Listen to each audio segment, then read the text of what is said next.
Muito boa tarde, Brasil. Programa de hoje, já que estamos no final do ano, vai falar de uma coisa que todo mundo está falando já a partir de agora. Você sai pela sua cidade, pela minha cidade, está toda colorida, né?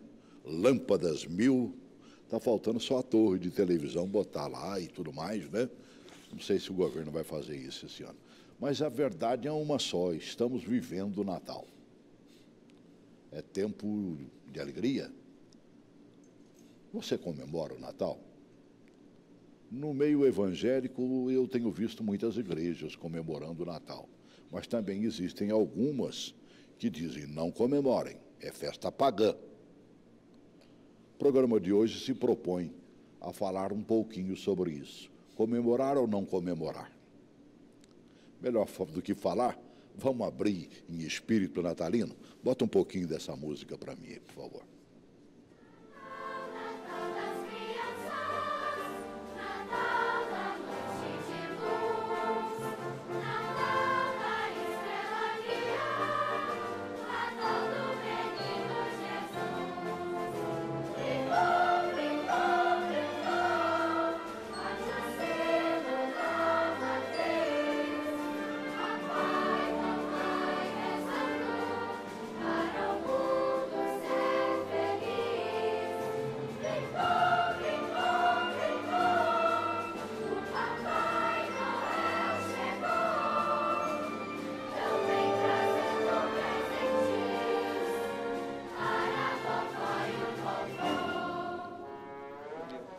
Ai, que bom, né? Eu lembro da minha infância, né? A infância dos meus filhos, agora dos meus netos, né? Se bem que até os netos já estão envelhecendo, o mais novinho já está com 10 anos de idade. Meu Deus do céu. Vamos falar um pouquinho sobre o Natal? Vamos olhar com os olhos de cristãos que nós somos e tentar entender um pouquinho do Natal. Deixa eu fazer um registro, essa orquestra aí, Coral dos Corumins, orquestra sob a direção do maestro Norton Morozovics, lá de Curitiba, no Paraná. Aliás, parabéns a Curitiba, né, que está nos vendo agora. Vocês fazem do Natal uma verdadeira festa. Ai de nós se o Brasil inteiro fizesse o que a cidade de Curitiba faz. Realmente é uma grande comemoração. Para conversar um pouquinho sobre o assunto Natal, comemorar ou não comemorar, estou recebendo pela primeira vez no programa o Denis Isidro, pastor da Igreja Episcopal Anglicana do Brasil, teólogo, historiador e professor do CEBI. Para quem não sabe, o CEBI é a Sociedade de Estudos Bíblicos Interdisciplinares. Seja bem-vindo, Isidro. Muito obrigado. Eu me sinto honrado pela oportunidade de partilhar com o público essa temática tão relevante para a vida da igreja, que é a história da Natividade de Jesus. É fundamental que a igreja reflita com seriedade sobre isso e sobre as implicações desse nascimento de Jesus em Belém da Judéia. Então, saudações a todos e que Deus nos ilumine e nos ajude. Com certeza. Obrigado. Estamos com ele, estamos com tudo. Mais uma vez eu conto com a participação. Eu sempre que trago esses assuntos meios, e ligados à área cristã, eu convido o pastor Ayrton Williams, que é pastor, presidente da Sociedade de Estudos Bíblicos Interdisciplinares, que é a CEBI. Ele é da Igreja Cristã de Confissão Reformada. Seja bem-vindo mais uma vez. Obrigado por atender o convite, pastor. Obrigado, Celso, pelo convite para estar aqui com o público, nessa entrevista, que eu creio que vai ser um tempo bem enriquecedor para resgatarmos questões da nossa fé que estão perdidas, infelizmente, nesse mundo tão secularizado que a gente vive. Fala um pouquinho da história do Natal para a gente. Como historiador, você deve estar por dentro do assunto. O que acontece é que a igreja do tempo do Novo Testamento, ela, na verdade, não celebrou o Natal. Dos escritos do Novo Testamento, os primeiros deles, que são os de Paulo e o Evangelho de Marcos, não tratam ainda sobre a história da Natividade de Jesus. Os escritos do Novo Testamento que vão dar atenção à natividade de Jesus e que vão apontar nessa direção de um reconhecimento da igreja no que diz respeito à importância do nascimento de Jesus, bem como as implicações disso, são os evangelhos de Mateus e Lucas, né? Nos 2 primeiros capítulos de cada evangelho, que a gente chama de evangelhos da infância de Jesus, eles então descrevem o nascimento de Jesus com propósito teológico de ressaltar pela origem de Jesus a sua identidade divina e também a sua missão salvífica, e a partir daí então eles começam a desenvolver dentro da igreja primitiva essa valorização, esse reconhecimento da natividade de Jesus, mas ainda não necessariamente uma celebração. Nós vamos ter, a partir do 2º século, escritos fora do Novo Testamento, que também contribuem para o desenvolvimento dessa temática, que é a natividade de Jesus. São apócrifos, inclusive, né? Temos o proto-evangelho de Tiago, que trata sobre a história da natividade de Maria, a história da natividade de João Batista e, por fim, a história da natividade de Jesus. Mesmo sendo apócrifos e, do ponto de vista histórico, não terem comprovação sobre as suas narrativas, mas já refletem o interesse da igreja primitiva na temática, que é a natividade de Jesus. Também o Evangelho da Infância de Jesus, que é um outro apócrifo, trata da natividade de Jesus, da infância de Jesus, e reflete também esse mesmo interesse. O fato de ser apócrifo tira dele toda e qualquer credibilidade ou não? Não. A literatura apócrifa, ela contribui, inclusive, para a nossa compreensão das origens do cristianismo. Porque mesmo que os relatos apócrifos não possam ser demonstrados historicamente, eles refletem questionamentos que a igreja primitiva fazia e tentativas de responder a esses questionamentos, bem como também demonstram o tipo de interesse teológico, doutrinário, cristológico que a igreja primitiva tinha já nos primeiros 3 ou 4 séculos, né? Então, como eu dizia, a partir de 200 depois de Cristo, nós temos, por exemplo, Clemente de Alexandria, fazendo referência a um mestre cristão egípcio, que levanta uma hipótese sobre a data do nascimento de Jesus, isso já em 200 depois de Cristo. E outros grupos que também menciona Clemente de Alexandria, que especulam sobre a data da natividade de Jesus, chegando a datas como 20 de maio, 21 de abril, especulações. Certo. Mas são especulações que também demonstram o interesse em desenvolvimento da igreja primitiva já antes de Constantino, pela natividade de Jesus e pela celebração dessa natividade. E depois nós vamos ter a primeira referência oficial ao Natal como um feriado, em 336 depois de Cristo, quando num calendário cristão aparece a referência ao fato de Jesus ter nascido em Belém no dia 25 de dezembro, isso em 336 depois de Cristo. Em 350 depois de Cristo, o Papa Júlio I vai tornar o feriado oficial, 350 depois de Cristo. É oficial o feriado do Natal como sendo o dia do nascimento de Jesus em 25 de dezembro.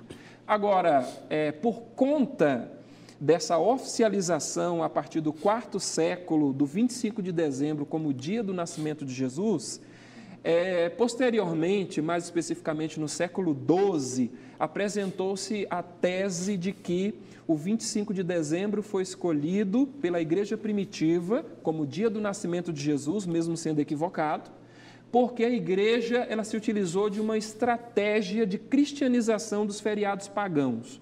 Ou seja, o Natal em 25 de dezembro teria origem nas festividades pagãs. Essa tese surgiu no século XII, hoje é muito popular, muitos acreditam ainda... É a grande justificativa para aqueles que não comemoram o Natal, sendo cristãos, evidentemente. Exatamente. Essa é a tese mais popular, a da origem pagã da celebração natalina, inclusive do 25 de dezembro, mas existe uma outra teoria que é mais conhecida nos meios acadêmicos. Essa teoria, ela me parece mais plausível, e inclusive os historiadores da liturgia cristã de língua inglesa, a grande maioria deles não acredita nessa relação do Natal com o solstício romano, com o culto do Sol Invictus, que foi oficializado por Aureliano em 274 d.C. Historiadores da liturgia cristã de língua inglesa majoritariamente não aceitam mais essa tese. Qual seria então a tese ou a teoria alternativamente mais viável e que está sendo bem divulgada hoje, embora tivesse sido limitada inicialmente aos meios acadêmicos? É a chamada teoria do cálculo. Que teoria é essa? Inclusive... Você perguntou, responda, por favor. Aliás, eu acho que é melhor eu e você sairmos daí e deixar o Isidro aqui, ó, os 50 minutos só falando. Rapaz, é impressionante. Eu estou sendo até indelicado. Maravilhoso. Não, pelo contrário, continue, por favor. Nunca tinha ouvido falar sobre isso. Pois é, e justamente, realmente você me deu o gancho, retoricamente falando, para dizer que, com certeza, a maioria das pessoas que estão me ouvindo, estão nos ouvindo e nos assistindo, não sabem dessa teoria, não sabem dessa tese, desse argumento. Eu não sabia nem das outras. Inclusive, em língua portuguesa, pelo que me conste, não há nenhuma publicação a respeito disso. É algo a respeito do que eu já estou trabalhando nesse sentido, em publicar sobre isso, que seria a teoria, o que seria a teoria do cálculo. 25 de dezembro. A igreja primitiva ou a igreja católica escolheu essa data porque era a data do culto ao sol, era a data da festividade do solstício romano, e então a igreja, por estratégia, pegou um feriado pagão e conectou com a natividade de Jesus como uma estratégia de cristianização do paganismo. Essa hipótese, muito popular, já está sendo rejeitada em nome de uma hipótese, uma teoria que me parece, não só a mim, mas a outros historiadores, muito mais consistente. Qual seria? A origem do 25 de dezembro está numa conexão que a igreja primitiva fazia, ainda antes de Constantino nascer, entre o dia da morte de Jesus e o dia da concepção de Jesus no ventre da Virgem Maria. A igreja primitiva, e o próprio Santo Agostinho de Hipona, no IV século, atesta essa tradição, ela conectava a concepção de Jesus, por ocasião da anunciação, quando o anjo Gabriel apareceu e anunciou que ela ficaria grávida por obra do Espírito Santo, ali se deu a concepção de Jesus no ventre de Maria. A igreja primitiva, então, associava o dia da concepção ao dia da morte de Jesus. Então, a questão seria, em que dia Jesus morreu? Nós temos a informação evangélica, no quarto evangelho, de que Jesus teria sido crucificado no dia 14 de Nissan, segundo o calendário hebraico.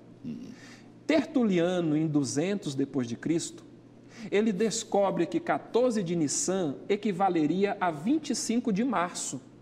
25 de março no calendário romano. Certo. Se Jesus, então, morreu em 25 de março, e ele deve ter morrido no mesmo dia em que foi concebido no ventre de Maria, então Jesus, ele foi concebido no dia 25 de março. Se Jesus no ventre de Maria foi concebido no dia 25 de março, 9 meses depois dá exatamente 25 de dezembro. Ou seja, qual a origem do 25 de dezembro? A equação que a igreja primitiva fazia entre a data da concepção de Jesus no ventre da Virgem e a data da morte de Jesus, 25 de março. 9 meses depois, 25 de dezembro. De modo que a celebração natalina da igreja primitiva, ainda antes de Constantino, em 25 de dezembro, não se deve a uma estratégia de cristianização de festividades pagãs, o culto do solstício romano. Não, se deve a um cálculo que a igreja primitiva fazia entre a morte de Jesus e a concepção de Jesus no dia 25 de março. 9 meses depois, temos 25 de dezembro. E nós temos vários escritores primitivos ou antigos, pré-constantinianos, que atestam essa tradição desse cálculo. E o que é mais interessante é que, provavelmente, a igreja primitiva chegou a essa equação influenciada não pelo paganismo, mas pelo Talmud babilônico. Porque o Talmud babilônico informa que haviam rabinos que discutiam sobre que dia seria o 14 de Nissan. Por que eles discutiam isso? Porque os rabinos acreditavam que no dia 14 de Nissan Deus teria criado o mundo e nesse mesmo dia ele resgataria o mundo. Essa crença pode ter influenciado o cristianismo primitivo. De modo que as origens da celebração natalina no 25 de dezembro estariam mais relacionadas ao judaísmo do que ao paganismo. Então, essa é a teoria do cálculo. Essa teoria é defendida por muitos historiadores, estudiosos e teólogos, principalmente em língua inglesa, né? No Brasil, a gente não tem nada ainda em português. Talvez eu seja o primeiro a falar dessa teoria aqui no Brasil, pelo menos publicamente assim na televisão, né? E eu pretendo desenvolver isso e publicar algo sobre isso, né? Muito importante. Porque é uma teoria que, além de parecer consistente do ponto de vista histórico, do ponto de vista da evidência documental, ela corrobora com a importância da celebração do nascimento de Jesus no 25 de dezembro, mesmo que essa data seja simbólica. É verdade. Mais do que isso, ela vai deitar por terra aquela concepção de que é uma festa pagã. Sim. Meu Deus, é a única festa do ano que para o mundo, amigo. Ela mexe até mesmo com os países onde Jesus sequer é aceito. Ah, mas aí só se fala de Papai Noel e tudo mais. Mas peraí, Jesus é o quê? Confraternização. O amor ao próximo, como a si mesmo. Como eu vos amei, amais uns aos outros. Meu Deus do céu, que importância do que você acabou de nos dar. Eu tenho a impressão que a CEBI não fez um curso até hoje falando disso, e nem o livro do pastor Ayrton, porque tem um livro, né, falando explicitamente de Natal. Você sabia disso, mano velho? Ok, eu sabia disso, daí o que me levou a escrever um livreto. No ano passado eu estava nos Estados Unidos e tive um tempo para refletir. Livreto é bondade dele, é livro mesmo. Né? E era um livreto para a instrução da minha igreja sobre esse assunto. Exatamente porque a gente ouve, pessoas chegam na minha igreja dizendo: ah, Natal é uma celebração pagã. Não, não era. Nunca foi uma celebração pagã. Só que nesse meu livreto eu não entro nessas discussões, eu conheço a teoria do cálculo que o Denis falou aí, mas não tenho o aprofundamento que o Denis tem, porque ele é um pesquisador da área. Não é à toa que ele é professor da nossa faculdade. Né? Claro. A gente só trabalha com cara fera na nossa faculdade. Então, o Denis, ele é o nosso professor de paleocristianismo, que é essa área específica do estudo do cristianismo primitivo. Ele fez, inclusive, a pós-graduação dele nessa área na UNB aqui, sobre o paleocristianismo. E a primeira pessoa que me chamou a atenção para esse dado do cálculo foi ele, há uns 9 anos atrás, quando eu pedi para ele gravar um vídeo para a CEBI, para a faculdade, e para a minha igreja sobre esse assunto. Então, de lá para cá, isso me ajudou a resolver o problema da data do Natal. Porque, para mim, o conceito teológico e a importância dele, para mim, está muito claro na Bíblia. Quem quer dizer que Natal é pagão, o cara não lê Bíblia, não entende o que está fazendo as histórias da Natividade em Mateus e Lucas. E que não é confraternização, é a mesma coisa, e que não é comemoração, idem, né? Você olha o nascimento de Cristo, foi de que a maneira, é verdade que ele nasceu dentro de uma manjedoura, né? Na simplicidade do que é mais simples do simples do simples, mas os céus se manifestaram grandemente, coral dos anjos, estrela, meu amigo, que coisa de maluco. A mensagem da Natividade ela é muito rica em várias áreas. Eu diria que principalmente num ponto que o Dr. Russell Shedd chamou num livro dele, chamado Solidariedade da Raça. Eu acho que essa é a mensagem mais rica da Natividade. Ponto principal, a solidariedade da raça que está no Natal. Aí nós paramos de celebrar baseado nessas teses loucas de paganismo que não têm consistência, elas são pré-concebidas por grupos sem nenhum conhecimento de história de cristianismo primitivo, sem uma formação teológica sólida da questão bíblica. Então, aquilo me incomodou. E daí, Denis tem falado isso na nossa faculdade, tem vídeo gravado na nossa faculdade dessa explicação dele também, e eu fico feliz agora dele poder colocar isso para o Brasil todo, que acompanha o teu programa, né? Para começar a despertar os irmãos, os crentes no Brasil, dizem que, gente, nós estamos abrindo mão de uma celebração que faz uma das proclamações mais importantes da fé cristã, porque é essa solidariedade da raça manifesta em Jesus para a nossa redenção. Eu acho que, acima de tudo, é isso que nós estamos precisando. A restauração do Natal, na minha cabeça, é a volta de Cristo ao Natal. Ah, mas o que você tem contra o Papai Noel? Absolutamente nada. Foi uma belíssima invenção, né? Mexeu com, né, a cabecinha da meninada, como diz o outro. Véspera de Natal, eu ia dormir 7 horas da noite, porque eu sabia que o Papai Noel ia botar o presente debaixo da cama, né, mano, velho? E quase sempre, graças a Deus, né? Não cabia nem debaixo da cama, de tão bom que era. Então, poxa vida. Agora, restaurar, recuperar a imagem de Cristo para o dia do seu natalício é tudo que a gente precisa. O que está faltando, Isidro, para a gente fazer isso?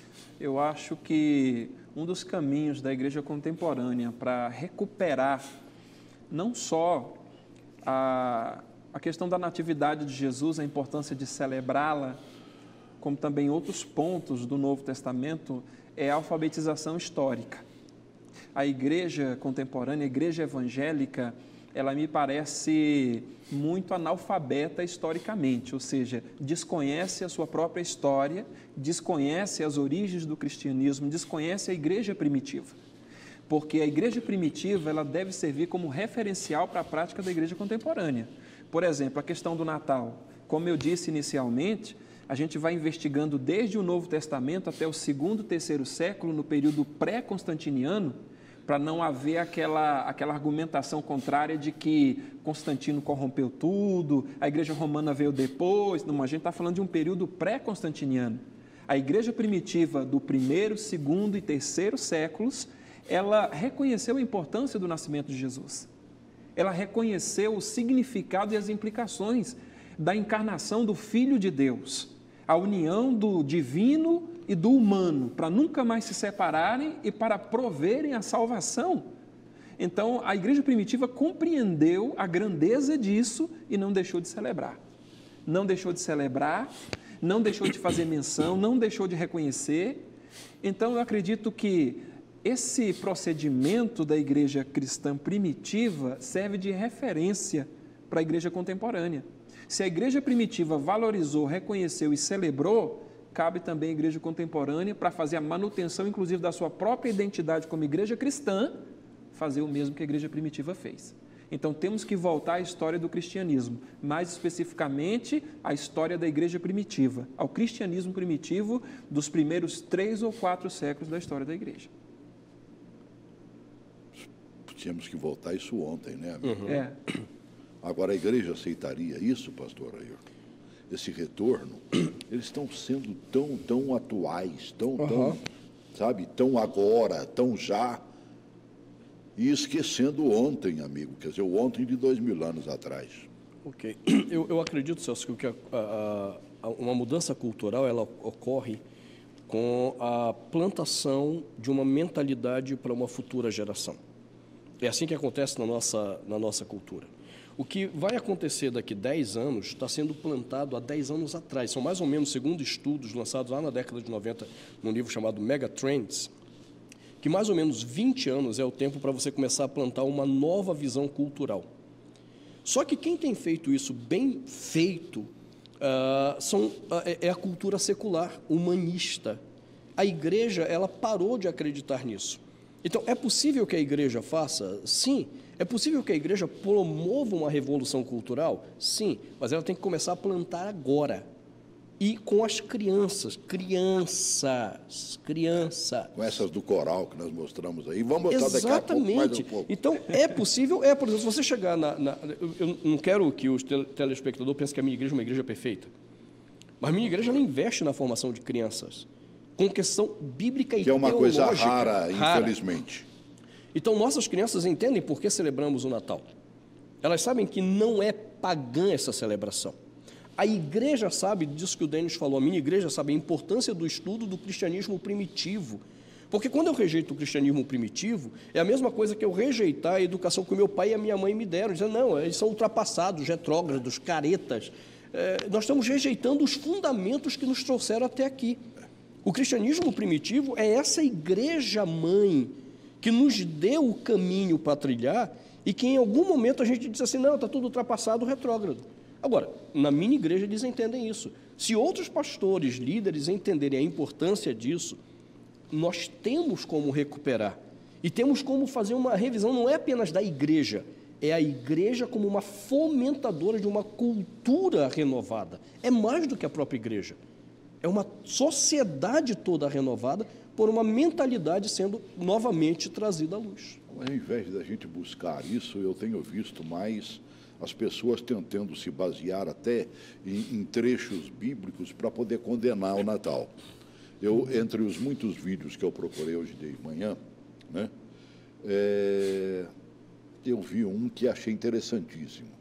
A pessoa mostrando a árvore, buscando um trecho bíblico, aonde Deus fala, mais especificamente, sobre a árvore, condenando o pegar a madeira da árvore para transformá-la em ídolos. Quer dizer, não tem nada a ver com a figura da árvore de Natal, pelo contrário. Mas as pessoas trazem para esse contexto, tentando, no que eu li hoje, a pessoa tentava, pastor Isidro, exatamente condenar a árvore de Natal neste trecho bíblico. Eu acho que está na hora da gente trazer a realidade. Eu não sei nem de onde surgiu a árvore de Natal, mas com certeza deve ter um bom motivo. Sim. Você conhece alguma coisa que diz a respeito? Sim. Inclusive, é imperativo mencionar que até o IV século, a igreja primitiva ela era muito escrupulosa no que diz respeito à importação de conteúdos pagãos. Inclusive, a igreja primitiva foi perseguida justamente porque não se amoldava a cultura pagã dentro do Império Romano. Mas a partir do IV século, com a suposta conversão de Constantino e com a romanização do cristianismo ou a união da igreja com o Estado, a igreja passou a se comportar de uma forma totalmente diferente. A partir do IV século, a igreja passou a se apropriar de tradições, festividades e conteúdos pagãos. E aí a própria celebração do nascimento de Jesus, mesmo já tendo sido observada no 25 de dezembro, ela vai sofrer sim a penetração de conteúdos de origem pagã, uma paganização, isso vai acontecer. E por conta da penetração desses conteúdos pagãos, posteriormente, e hoje se usa isso como argumento, passou-se a acreditar que a celebração natalina era originalmente pagã, o 25 de dezembro era uma invenção da igreja para cristianizar os feriados pagãos. Não, é preciso fazer uma separação. Nós estamos falando de igreja pré-constantiniana ou de igreja pós-constantiniana. Essa distinção precisa ser feita. Infelizmente, após o IV século, a igreja pós-constantiniana se apropriou, como eu disse, de características de origem pagã, não só no Natal, mas em outras partes da liturgia e do culto da igreja. Isso é muito evidente, né? Admitido por muitos historiadores. Agora, o fato é que, mesmo que alguns elementos da atual celebração natalina tenham algum tipo de origem pagã, cabe à igreja se apropriar disso de uma forma crítica, como a árvore de Natal. Se alguém já fez uso da árvore de Natal com fins idolátricos, cabe à igreja comportar-se de forma diferente. O fato de alguém ter feito uso idolátrico ou mesmo uso consumogônico do Natal, não significa que a igreja não possa dar ao Natal, à celebração natalina, o seu curso correto. Nós sabemos, por exemplo, que no Natal o mercado explora muito esse momento. E muita gente entende o Natal apenas como um momento de festividade, troca de presentes, mas sabemos que o Natal, e a própria palavra aponta para isso, ele diz respeito ao nascimento de Jesus, que é a encarnação do Filho de Deus com fins da salvação do mundo. Cabe à igreja, então, fazer esse processo de, como é que eu diria, de purificação ou de correção dessa perspectiva sobre o Natal. A árvore de Natal, por exemplo, ela parece ter tido origem em Martinho Lutero, porque existe a informação de que Lutero havia captado um pinheiro e havia feito uma espécie de maquete fazendo referência à história da natividade de Jesus, com a estrela que guiara os astrólogos do Oriente e tal. Então, parece que Lutero, ali por volta de 1530, é quem teria iniciado esse tipo de encenação do nascimento de Jesus em Belém da Judéia.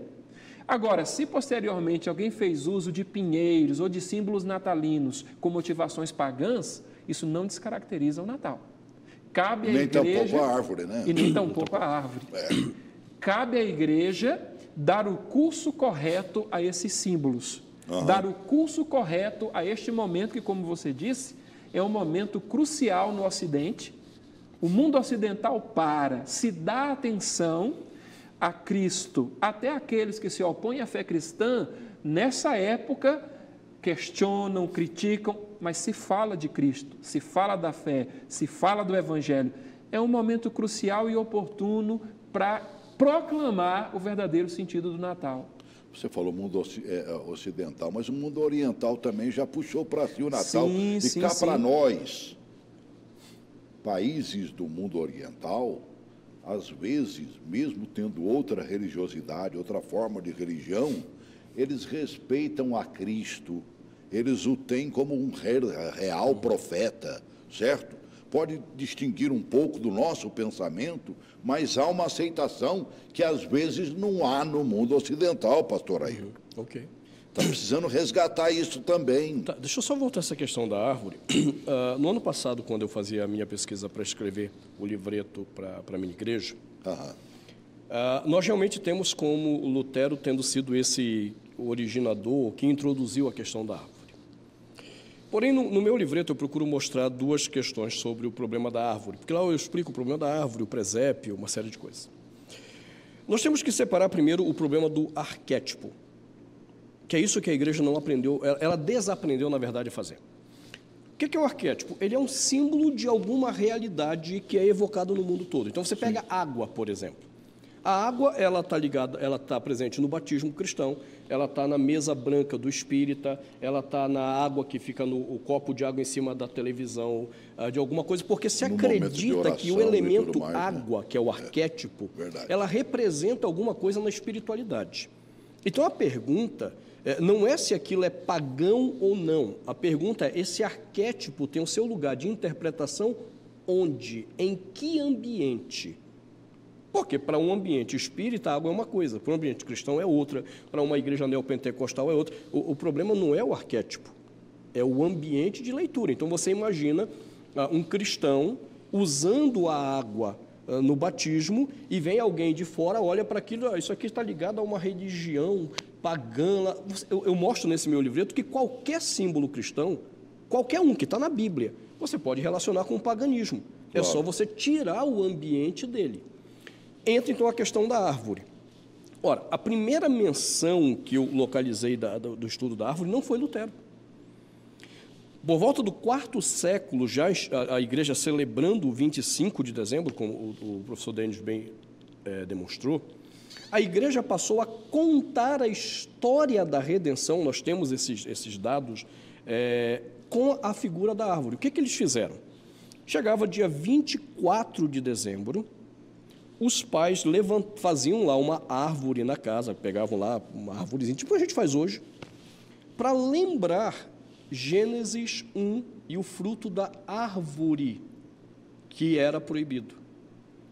Então, eles colocavam aquelas bolinhas lá, que eram frutas naquela época mesmo, né, a maçã, que se criou uma tradição da maçã e tal, para lembrar que aquelas bolinhas representavam a tentação do homem e a queda.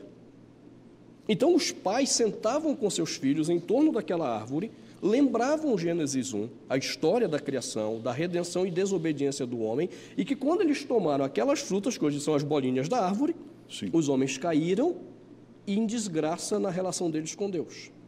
E então eles traziam presentes aos seus filhos e colocavam em torno da árvore, para lembrar que a maneira de Deus lidar com o nosso pecado era ofertando o seu Filho Jesus para a nossa redenção. Foi daí que surgiu a tradição de presentear as crianças para lembrar que foi isso que Deus fez conosco.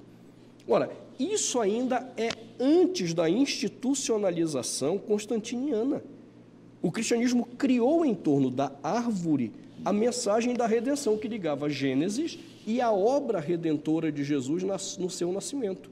E então, dia 25, no dia seguinte, o grande presente de Deus para a humanidade, para a redenção, Jesus Cristo. Ora, se eu pego esse arquétipo árvore, que pode ser encontrado também no paganismo, claro, mas eu coloco o arquétipo dentro do seu ambiente natural cristão, não tem nenhum vínculo com o paganismo. Agora, se você quiser ver, você vai ver a ceia do Senhor, o pãozinho da ceia do Senhor. Tem um bando de doido por aí falando que isso tem a ver com as religiões de mistério da Babilônia, do Egito, os sacrifícios lá de Mitra, a água do batismo, o cálice da ceia do Senhor. Se você tirar o arquétipo do ambiente natural dele, você vai criar um outro ambiente que vai dizer o que você quiser, só não vai dizer o que ele está fazendo no ambiente que era dele.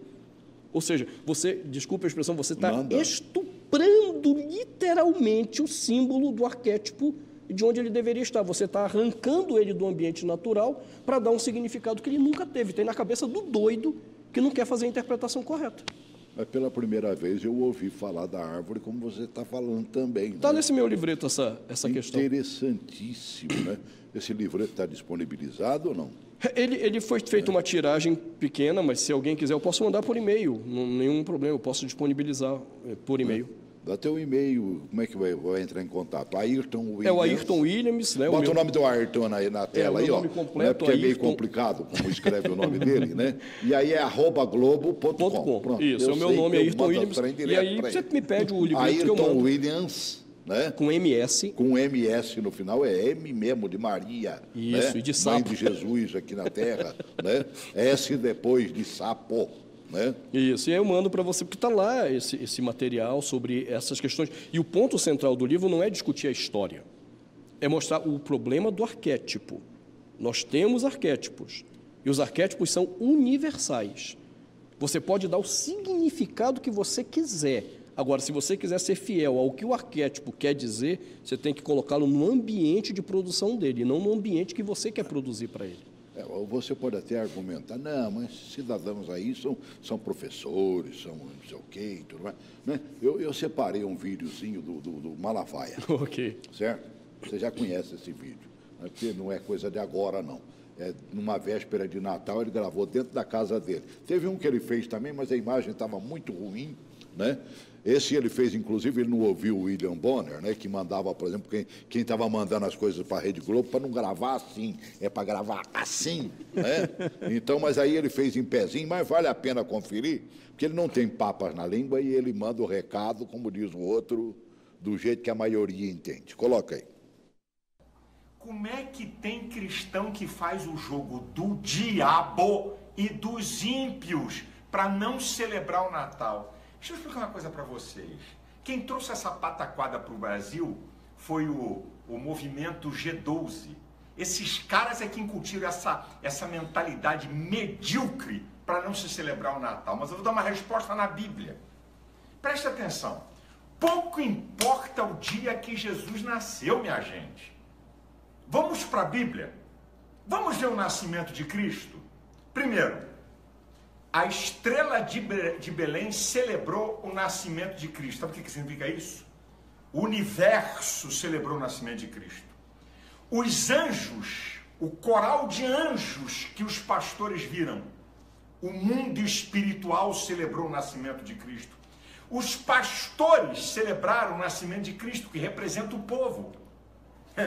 Os magos representam a elite. Todos celebraram o nascimento de Cristo. Como nós que somos cristãos não vamos celebrar o nascimento do Salvador do mundo? E ainda tem cara, mas tem que ser mesmo. Daqui a pouco os evangélicos vão celebrar o carnaval. Vai ser tapado lá longe, pelo amor de Deus. Eu fico indignado com a ignorância de alguns. Jesus foi feito para ser celebrado, o nascimento dele foi celebrado na Bíblia. Vai ler o Evangelho de Lucas, eu acabei de mostrar aqui. Jesus é celebrado no céu, é celebrado nos astros, é celebrado na terra. E vem gente aqui dizer que não deve celebrar o nascimento de Cristo. Olha, vou mais uma só para irritar essa turma. Aqui na minha casa, ó, tá vendo? Ó, árvore de Natal? Vocês estão vendo aqui? Ah, isso aí é pagão. Não, não, não. É festa. A minha casa lá fora está toda enfeitada. Nós vimos aí o Silas Malafaia, né? Atrás dele uma árvore, e ele mesmo disse que estava completamente enfeitada a frente da casa dele. Depois ele mostrou, inclusive, mesa posta e tudo mais, esperando a parentela dele para comemorar o Natal. Poxa, eu acho que é essa confraternização que realmente tem um significado maior. Qual é o significado maior? Cristo é a expressão maior do amor. Eu gosto daquele trecho bíblico onde Paulo fala aos Romanos, né, que o amor de Cristo ninguém poderá nos separar dele. Ele cita uma série de coisas dizendo que isso não poderá nos separar, nem aquilo também não poderá nos separar. Nada, absolutamente nada, poderá nos separar do amor de Deus. E aí vem a grande chave, que é, eu gosto dessa tradição, do amor de Deus, que é em Cristo Jesus. Não é que está, não que outras traduções falam. Cristo é a manifestação real do amor de Deus. Agora, é esse resgate que nós temos que trazer, pastor Isidro. Comemorar, sim, mas pensando no aniversariante. Sim, inclusive o Silas Malafaia foi feliz, ressaltando a evidência evangélica da importância do Natal, tanto no Evangelho de Lucas quanto no Evangelho de Mateus. Os dois evangelistas não descreveram a história da natividade de Jesus, senão por reconhecer a importância da encarnação do Filho de Deus, a importância desse evento salvífico magnífico que é o nascimento de Cristo, algo que não teria como a igreja primitiva ignorar e não faz sentido que a igreja contemporânea venha ignorar também. Nós temos a evidência cabal da importância disso. Nós temos a evidência cabal de que algo magnífico aconteceu na história da humanidade quando Jesus nasceu ali em Belém da Judéia, quando ali a palavra de Deus, a palavra eterna de Deus se encarnou no mundo. Então, eu acho que a igreja se tornou um tanto míope, porque diante da evidência dos evangelhos não consegue perceber a importância do nascimento de Jesus e, consequentemente, a relevância e a necessidade de se celebrar isso. Uma outra colocação que eu quero fazer, e vou fazer ela para o pastor Ayrton, né? Até mesmo porque muitas vezes que o pastor Ayrton vem aqui, ele, com essa vestimenta dele, já me disseram, aquele padre é bom demais, rapaz, né? Entendeu? Não, ele é pastor, né? Pastor evangélico. Por que a tua igreja usa o crucifixo e a maioria não? Okay. Vamos lá, primeiro, vamos frisar, isso não é um crucifixo. Ah, não? Não, as pessoas confundem termos de novo. Certo. O crucifixo, ele carrega o Cristo na cruz. Certo. E isso é importante para a liturgia católica, porque a Igreja Católica, ela celebra a missa, e na missa o ato redentivo de Cristo vai ser refeito.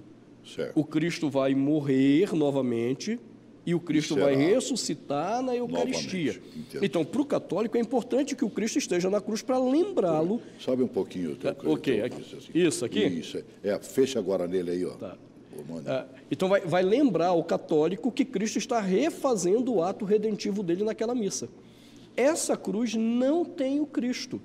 Por quê? Na teologia protestante, Cristo morreu uma única vez, e essa única vez foi suficiente para perdoar os nossos pecados.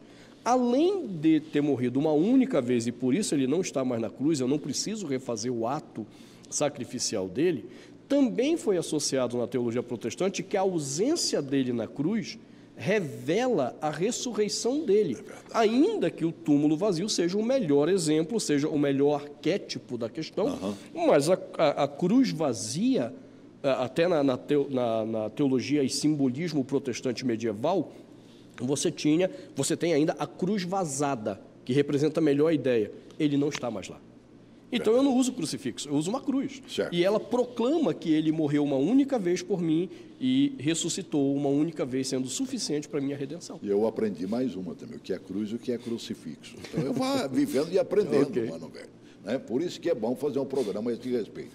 Estamos terminando, mas não posso deixar de fazer essa pergunta. Já que entramos e falamos um pouco da Igreja Católica Apostólica Romana, que tem o nosso mais profundo respeito, né?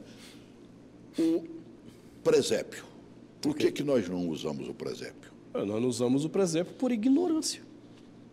A gente acha de a novo... coisa mais linda. A gente né? acha que montar um Aqui na igreja presépio... de Santa Cruz, na 704 Sul, eles montam um presépio maravilhoso. Qual é a origem do presépio, Celso? De novo, a Idade Média, onde os pais sentavam com seus filhos e iam recontando aquela cena de Mateus e Lucas, montando com os filhos a manjedoura, os animais, os anjos, e contando o nascimento de Jesus para os seus filhos. Aí a nossa mentalidade tacanha diz assim, isso é idolatria. É idolatria por quê? Porque tem uns bonequinhos contando a história?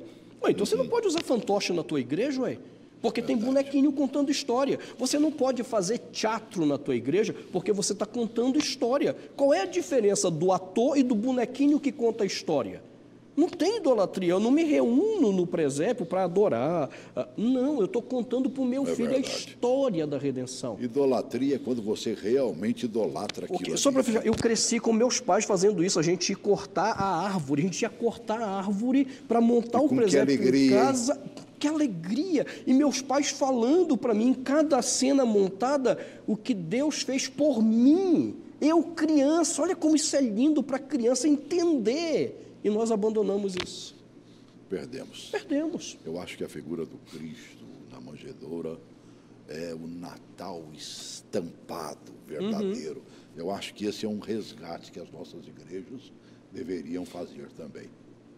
Com todo respeito a você que acha que isso é idolatria, ninguém está mandando você ajoelhar e rezar ali, não. Pelo contrário, nós estamos mandando você apreciar e ver o contexto, até porque quase sempre o presépio representa o espaço onde Cristo estaria, numa caverna, onde os animais estavam ali. Simplesmente foi o que foi oferecido ao Filho de Deus quando ele chegou ao mundo. Meu Deus, para a gente encerrar, aquele minuto e tiquinho final, por que comemorar o Natal? Porque o Natal, ele reconhece a importância de um marco na história da salvação e na história da humanidade, consequentemente, que é a encarnação da palavra eterna de Deus na pessoa de Jesus em Belém da Judéia.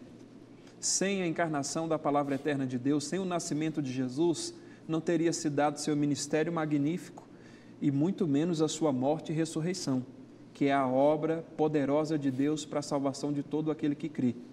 Então, se nós reconhecemos a importância da morte e ressurreição de Jesus, reconhecemos também a importância da sua natividade, do seu nascimento. Isso, por si só, como evidência bíblica, neotestamentária, já é mais do que suficiente para celebrar o nascimento de Jesus. Pastor Ayrton, a pergunta é a mesma. Eu vou primeiro dizer o que o Denis acabou de falar. Porque Mateus e Lucas, dois autores inspirados pelo Espírito Santo, nos relataram a natividade para nos dizer que é importante ter um tempo, não somente para celebrar, mas para refletir sobre a importância do nascimento de Jesus. Por que celebrar o Natal? Porque é uma rica oportunidade no mundo todo, onde o mundo todo sabe o que é Natal, para proclamar que um dia Deus foi misericordioso com homens pecadores destinados ao inferno, enviando o seu Filho para perdoar os seus pecados e de garantir salvação. Nós temos perdido a oportunidade de proclamar numa época que todo mundo está parado, ligado nessa celebração. Eu não entendo, sinceramente. Obrigado por terem vindo. Obrigado, viu? Prazerão te conhecer. Okay. Venha sempre Igualmente. ao nosso programa. Né? Eu não entendo por que a humanidade fica colocando formiguinha na cocada do cidadão. Caramba! Por que não comemorar o Natal? Por que não comemorar o natalício de Jesus Cristo? O amor de Deus que se fez carne e habitou entre nós, amigo. Mais do que isso, é o próprio Deus que se fez homem. Nós temos que buscar esse natalício mais do que ninguém. Você já imaginou o sacrifício dele vindo lá de cima para uma encarnação cá embaixo, mano velho? Ele teve que se esvaziar de Deus para se fazer homem.